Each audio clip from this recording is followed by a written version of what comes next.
ఇప్పుడు చూసుకున్నట్టయితే working parents ఉంటున్నారు అండ్ ఆఫీస్‌కి వెళ్ళే మదర్ ఉంటున్నారు. అండ్ ఇంట్లో పిల్లలకి సెపరేట్‌గా టైమ్ స్పెండ్ చేయడానికి చాలా కష్టంగా ఉంటుంది. అండ్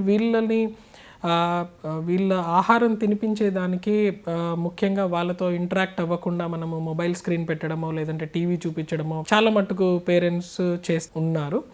సో, ఇది పిల్లల పైన చాలా దుష్ప్రభావం చూపిస్తుంటది. ఎందుకనంటే పిల్లలు వాళ్ళ ఎదిగే మైండ్, ఎదుగుతున్న బ్రెయిన్ సోషలైజేషన్ అనేది చాలా ఇంపార్టెంట్. అంటే వాళ్ళు మిగతా వాళ్ళతో కమ్యూనికేట్ చేసుకోవడం కావచ్చు, వాళ్ళ మాట్లాడుకునే విధానం కావచ్చు, అండ్ వాళ్ళ భావాలను ఎక్స్‌ప్రెస్ చేసే విధానం కావచ్చు, అవన్నీ కూడా న్యాచురల్‌గా అంటే మిగతా వాళ్ళతో ఇంటరాక్ట్ అవుతూ ఉండాలి. బట్ ఎప్పుడైతే ఈ మొబైల్ స్క్రీన్స్ గానీ, టీవీ స్క్రీన్స్ గానీ అవి చూపిస్తా ఉంటామో అదంతా కూడా ప్యాసివ్ అంటే దాంట్లో బేబీ ఇన్వాల్వ్ అవ్వాల్సిన అవసరం ఉండదు. పిల్లలు ఇన్వాల్వ్ అవ్వాల్సిన అవసరం ఉండదు. సో, దానివల్ల దుష్ప్రభావం ఏం జరుగుతదంటే ఎదిగే మైండ్‌కి కమ్యూనికేషన్ స్కిల్స్ అనేవి డెవలప్ అవ్వవు.